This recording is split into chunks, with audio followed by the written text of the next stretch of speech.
mabuting balita ayon kay San Lucas, Kabanata 11, talata 37 to 41. Papuri sa iyo, Panginoon.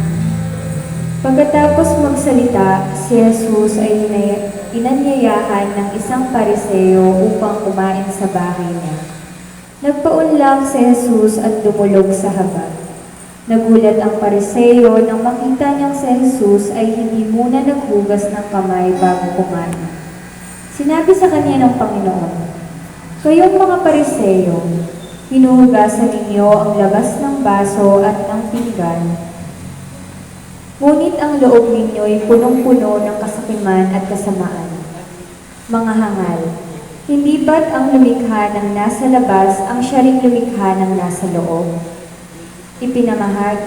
Ipamahagi muna ninyo sa mga dukha ang laman ng inyong mga baso at pinggan, at magiging malinis ang lahat ng bagay para sa inyo." Ang mabuting balita ng ating Panginoon. Pinupuri na namin, Panginoong Kristo.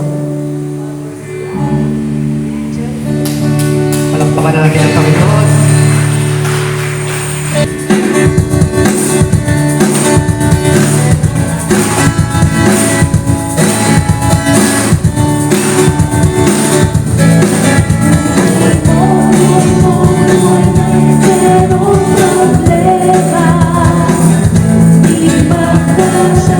Kita tulad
Pagsuko natin sa ating Panginoon.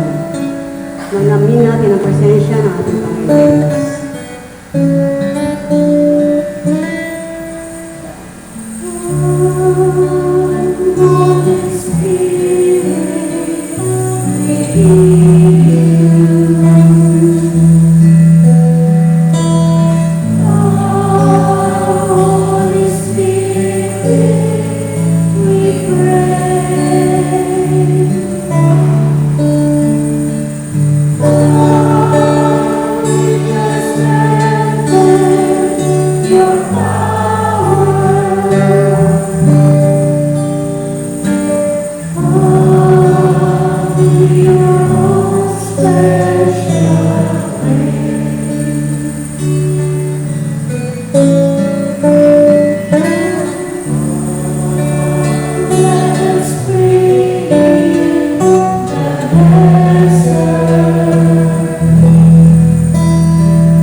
Panginoong Banal, kami po ay taus-pusong nagpupuri at sumasamba sa iyo.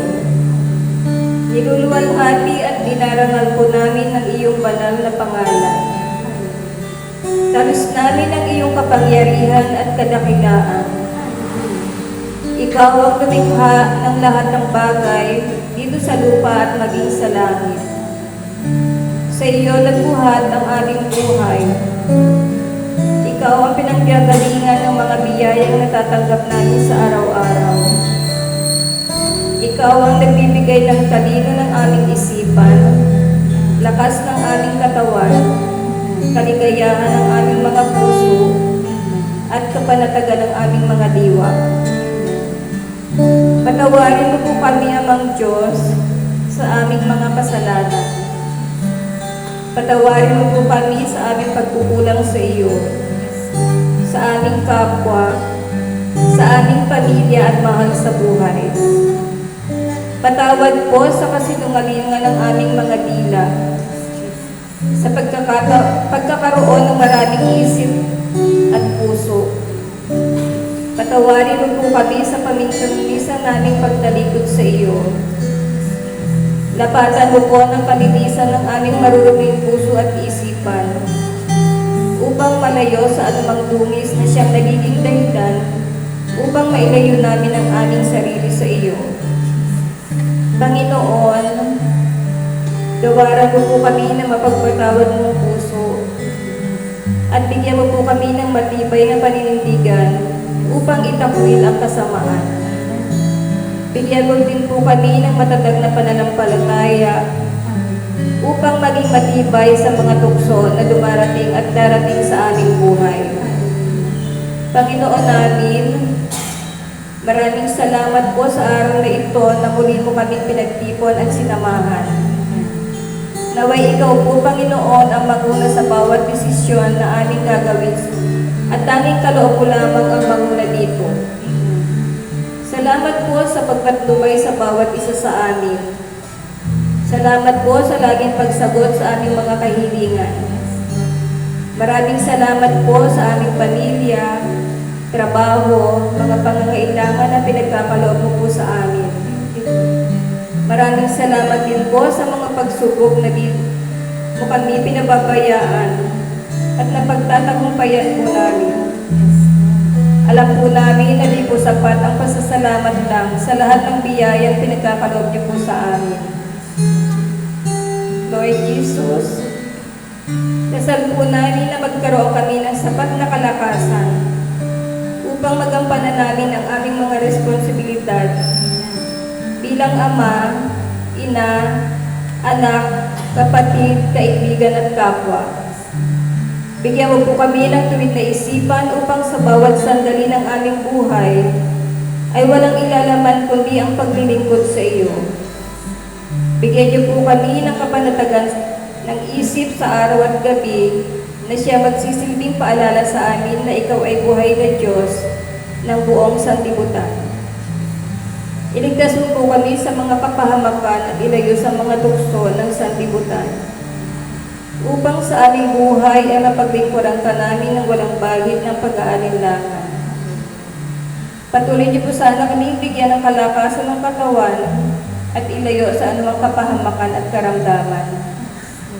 Tinataas din po namin ang lahat ng may mga karamdaman, lalo na po sina Sister Cheryl Patarata, Sister Maris Paz, Sister Rachel Salcedo, Christine Karil Mateo, at lahat na may mga sakit. Hipuan niyo po sana sila mula ulo hanggang talampakan at gumaling na po sila ng tuluyan. Lord, patuloy niyo po sana kaming samahan sa buhay namin at huwag niyo po sanang hayaan na mawalay kami sa iyo. Ang lahat po ng ito ay aming samot dalangin sa matamis na pangalan ng inyong anak na si Jesus. Amen. Halina, Espiritu Santo.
Our Father, who art in heaven, hallowed be thy name, thy kingdom come, thy will be done on earth as it is in heaven.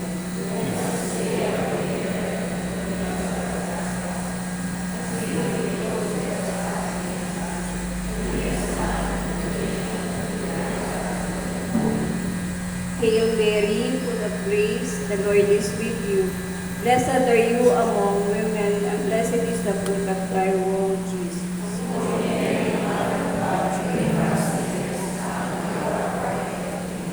Let us all glorify the Lord. Glory to the Father, to the Son, to the Holy Spirit, as it was in the beginning, is now, and will be forever. Amen. Father, to the Son, and of the Holy Spirit.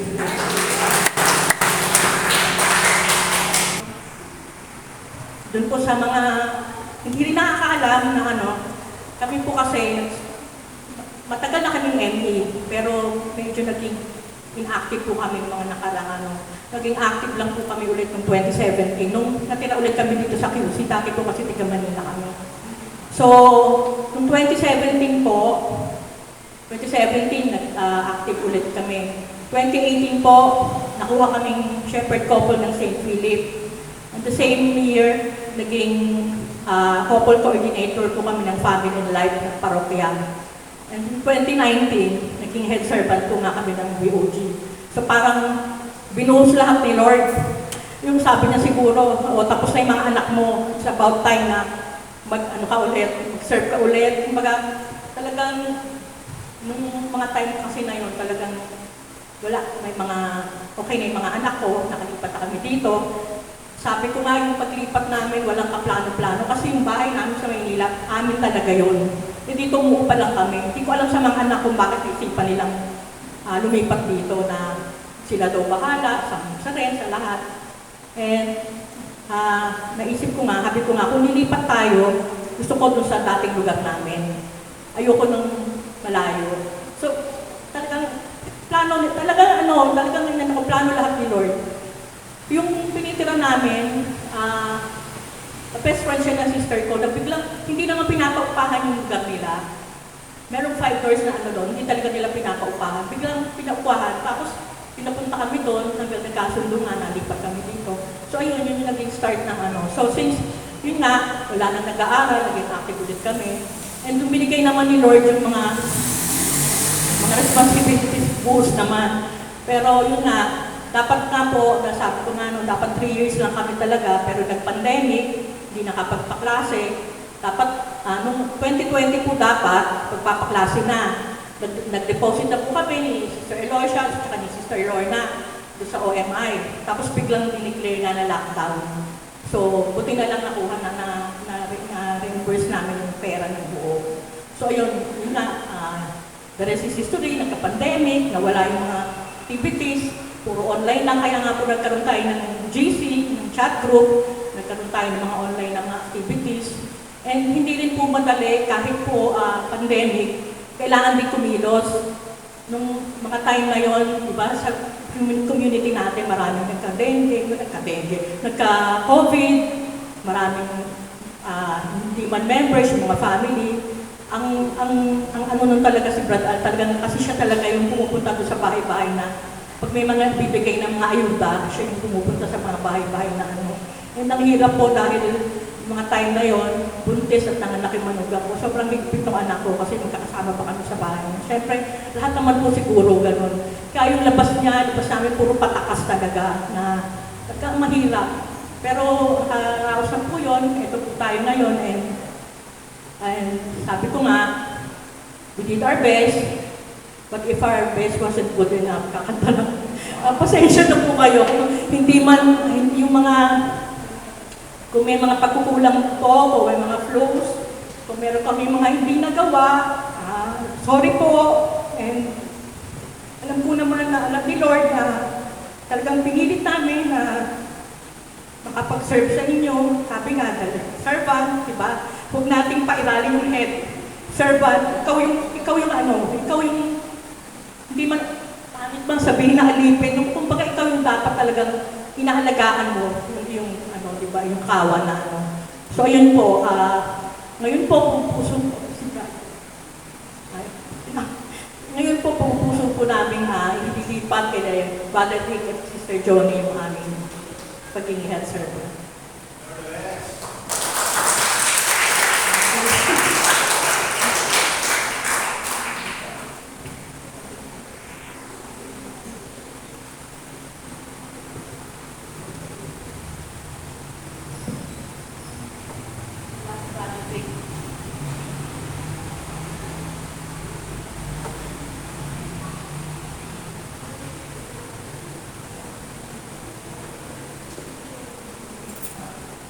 Sir Johnny, buong puso namin tiniturn over sa'yo yung aming pagiging servant. And alam naman namin na kaya-kaya mo. And hindi naman kami mawawala, hindi kami lahat mawawala. Kumbaga, suporta pa rin kami sa'yo, lahat kami din. And thank you nga po sa lahat thank you po sa lahat ng suporta po pala ninyong lahat na salamat po. Sir Johnny.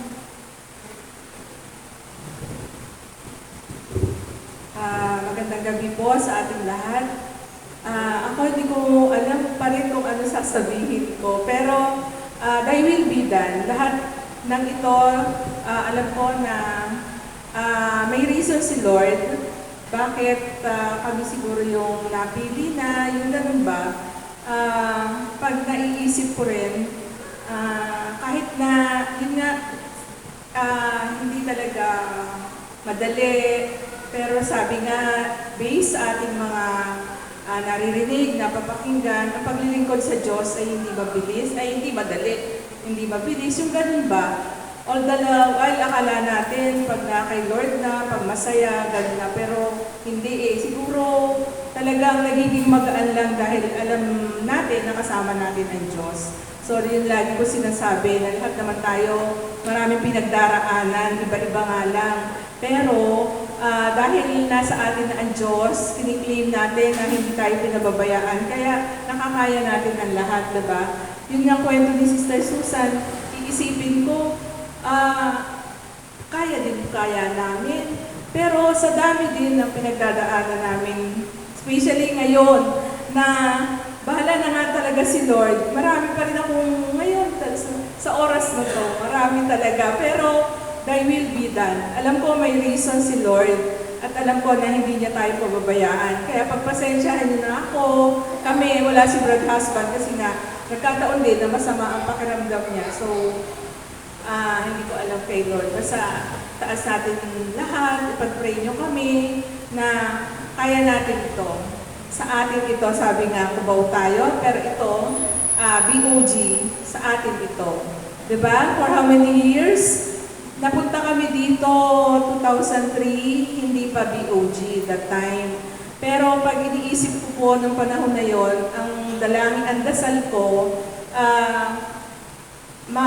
magkaroon kami ng community na ito na nga yun. Siguro ito yung tinawag kami nung panahon na yun na 2003. Pag naalala ko, mga 3 taon din kaming ini-invite dito pero hindi natutuloy. 2003 lang natuloy. Pero alam ko yun na yung calling na naging BOG, how many years? Parang kami yun Kami yata, tapos may sumunod. Parang ganun. Sabi ko nga kay Lord, tama po ba yung napuntahan ko? Pero yun nga, hanggang ngayon, nandito naman tayo, di ba? Kaya alam ko na kaya natin ito. Lahat tayo talaga maraming pinagdaraanan. Pero yun nga, hinihiling ko sa inyo na ipagdasal natin ang bawat isa. Hindi namin ito kakayanin kung wala kayo. Kaya salamat ulit sa inyong lahat at marami ulit kayo na andito. Hopefully, sa mga susunod pa nating mga Tuesday na prayer meeting, ay mas marami pa tayo. Habang tulong-tulungan po natin ito sa awa at habag ng Diyos. Lord, nananalangin kami at naninipuhod sa iyo na wag mo po kaming pabayaan. Sila Sister Susan, nakayanan nga po nila yon na Brad Al. Hopefully kami ni Brad Husband, kakayanin din po namin yon sa tulong ninyo pong lahat. Marami pong salamat.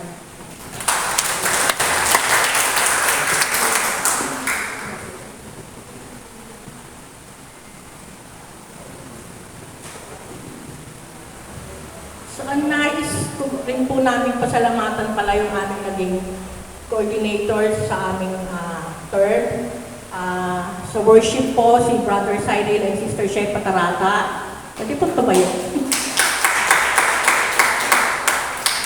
Sa education po, Brother Robert and Sister Eloisa Montano. Secretary po, Brother Ronnie and Sister Manu. Secretary. Treasurer po is Brother Joseph and Sister Lorna Carios. Sa service po, si Brother Nilo and Sister Rachel. Unfortunately po, si Sister Rachel kasakit. And si Brother Nilo naman po talagang tumutulong naman po siya at pag may activity, kahit po may work siya, talagang tumutulong po siya. Ang IPG po, si Sister Nene Capite. Wala na po pa. And music, yun pa. So maraming salamat po sa inyo lahat. And, mamaya na sa announcement pala. Maraming salamat po and tumako na po tayo sa pag-aalay. Magandang gabi po sa inyo. Maraming salamat po sa mga prayers nyo. Last September 2021, hindi ko po alam na nasa ospital na pala yung asawa ko. Tumawag sila sa akin mga 10 a.m. Siguro nasa 7:30 pa lang pala nasa ospital na siya. So tumawag sila sa akin, sabi nasa ER sila. Pagdating ko sa ER, mga 10:30, wala na siya sa ER. Natataranta na ako kasi hindi ko alam kung saan ko siya hanapin. Tanong, malaki ang bilo na. Hindi ko alam kung saan ako pupunta. Nagkakandaligaw ako, nakarating nga ako ng morgue. Pero siguro talaga, gawa ng dasal, habang naglalakad ako, nagdadasal ako, ituro nyo nga ako kung nasaan yung asawa ko kasi pagdating sa ospital talagang halos ayaw kong tumingin ng ospital eh. Malaki ang ano ko sa ospital. Malaki ang trauma ko ba. Pagdating ko sa ospital, punta ako sa ER, tanong ako, nasa taas na daw. Pagdating ko naman sa information, tanong ulit ko, nasa 7th floor daw. Malay ko kung saan ako sa 7th floor pupunta. Maraming building eh. Lakad tanong ng tanong. Bawat madaanan ko tanong. Tapos ayun, nakarating ako doon sa 7th floor sa sa internal medicine. Doon ko na siya natagpuan. Nasa harap siya ng ICU. Kasi under monitoring siya. Noong una, sabi ko malakas eh. Okay na siya kasi nabigyan na nga ng first aid. Pero tumatagal, nag-iilang gabi na kami.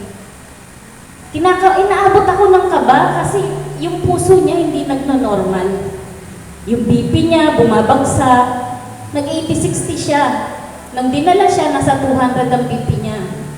Tapos nung naka-admit na siya, nung gabi na, umabot na ng 80-60. Ganon ng ganon, magdamag siya maghapon na hindi nagno-normal yung BP niya. Sabi ko, Lord, ibigay niyo na sa akin to. Sabi ko ganon. Magbe-birthday ka ako to eh. Sabi ko, pagalingin niyo na. Di kinabukasan, okay naman, kumakain naman siya eh. Hanggang nung kinabitan siya ng cardiac monitoring. Kasi nga yung heart niya is hindi nag-normal. Kumbaga sa mahina daw yung oxygen na pumapasok sa puso niya. Kasi nga may nagbarang dugo doon sa ugat. Sa pinaka-main source ng dugo natin sa puso, yung ugat. May nagbara daw doon, sabi ng doktor. Ayaw niya nga maniwala kasi sadya yan, basta kaya niya sarili niya, tatayo siya. Ayaw niya maniwala na may sakit siya. Hanggang nung huli, sabi ko sa doktor, Dok, baka pwede ikaw na magpaliwanag sa kanya kasi siya eh. Hindi siya pwedeng tumayo within 3 days. Hindi siya pwedeng tumayo. Higa lang talaga siya. Kaya nga, akala niya siguro, matapang ako, oo, tanggap ko naman na matapang ako. Pero pagdating sa kanya, hindi niya alam pag tumalikod ako. Siguro kahit naman sino sa atin, ganon. Basta ang dasal ko sa kanya kasi umabot siya nung pagdating ng pangatlong gabi, nagtataka ako bakit nilalagnat. Giniginaw siyang bigla, nag-chill siya eh. Mahal, takpan mo nga ako nilalamig ako. Parang ako hindi normal. eto na naman, sige lang din naman ako ng dasal sa kanya. Habang nakatingin ako sa kanya, nagdadasal ako. Yun lang, kaya kapanayang ano ko sa inyo na tulungan niyo akong magdasal kasi ako yung nanghihina na ako eh. Wala naman ako makuhang suporta sa mga pamilya ko na madasalin talaga eh. Kaya dito ako humuhugot sa BOG ng dasal. Hanggang nung sabi ko sasabihin ko na ako sa nurse. Ayaw niya sabihin sa nurse na nilalagnat siya. Madadagdagan na naman daw yung gamot niya. O di ba napakabait ng pasyente ko? Talagang hirap. Sabi ko sa kanya, alam mo baka ako napakahirap magbantay ng pasyente na matigas ang ulo. Sabi ko sa kanya, sumunod ka na lang. Ginawa ko, lumapit ako sa nurse. Sabi ko, nurse, nilalagnat po siya. Buti yung mga nurse doon, natutuwa ako sa kanila, napakabilis nilang, nagre-response agad. Tinurukan agad siya ng gamot. Ayun, bumaba si lagnat siya. Kasi nag-39.5. Sabi ko, salamat Lord ka ako. Isipin niyo yung 3 gabi ni Pikit, halos hindi ko gawin. Kasi tinitingnan ko yung tibok ng puso niya. Mamaya yung respiratory niya bumabagsak, nagsisiro. Sabi ko, susmik ako, ano ba to? Ginigising ko siya kasi meron siyang sleep apnea. Pag humilik na siya, babagsak na yung respiratory niya. Yung akala ko nga normal lang kasi gusto niya nang tanggalin yung oxygen niya. Matigas nga ulo talaga. Basta sabi ko na lang, dasal, sabi ko sa mga bata, sa mga anak ko sa bahay. Ultimo mga anak ko, di ko pinapunta. Kasi pag once nakakita ako nang umiiyak sa mga anak ko, damay-damay kami. Kaya hindi ko pinapunta ng ospital. Pinapunta ko lang yung anak niyang babae ng birthday niya. Doon siya nag-birthday, di ba? Ang saya-saya niya. Nag-birthday kami sa ospital. Pero, salamat ako sa Diyos kasi nung araw ng birthday niya, doon tinanggal lahat ng nakakabit sa katawan niya. Yun talagang sabi ko, napakalaki ka ako talaga ng ano ni Lord. Yung dasal ko sa kanya na, malapit na ka ako mag-birthday to, ibigay niyo na sa akin to. Talagang ibinigay niya, napakabait talaga ng Diyos, sabi kong ganon. Tapos doon lang din pumunta yung anak niyang babae, sumama kila Ate Elsa, kila Janice, sumama siya. Yun nga lang, pagdating doon, ayun na, umiiyak na siya. Nakatingin siya sa tatay niya, biglang umiyak. Sabi ko, huwag kang iiyak ako kasi lahat tayo panghihinaan ng loob pag ganito tayo. Kasi ultimong siya, nung inayakan ko siya, doon din siya umiyak. Dahil pinakausap ko naman siya ako na huwag matigas ang ulo. Dahil sobra sa sipag, nawala na sa ayos. Hindi niya alam yung overfatigue, yun yung magpapabagsak sa katawan niya. Kaya papasalamat po ako sa inyong lahat. Higit sa lahat sa Diyos natin. Sa Diyos nating lahat na talagang hindi siya natutulog. Pumunta ako ng ospital, nang dala kong pera is pambayad ng ilaw. Pero nakauwi yung pera ko na ibayad pa rin sa ilaw. Napakabait ng Diyos. Wala akong binayaran kahit siko sa ospital. Talagang maraming salamat. Yun lang po yan. God is good. All the time. Mga kasapagay.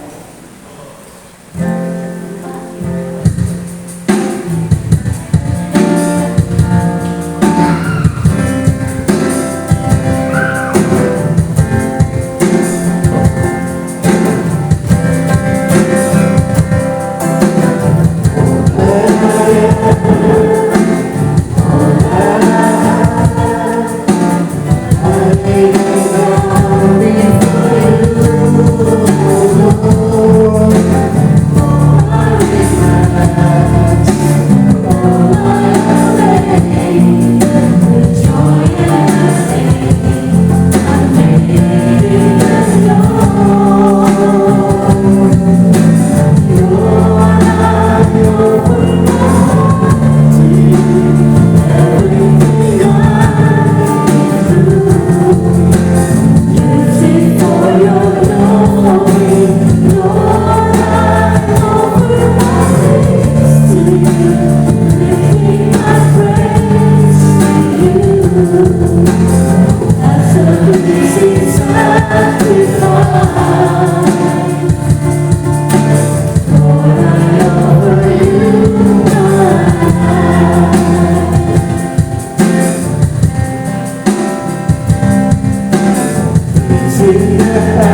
Naway pagpalain mo po ang lahat po ng nakapag-share ngayon.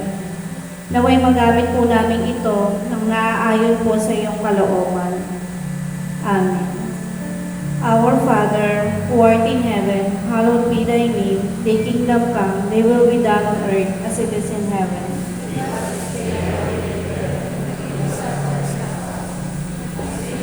Those who trespass against us, and lead us not into temptation, but deliver us from evil.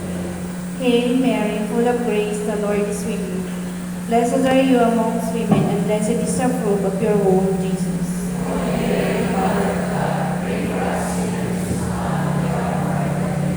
Glory be to the Father, to the Son, and to the Holy Spirit, as it was in the beginning, is now, and forever. Amen.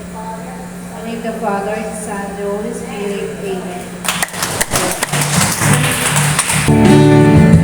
Samahan niyo kami kumanta.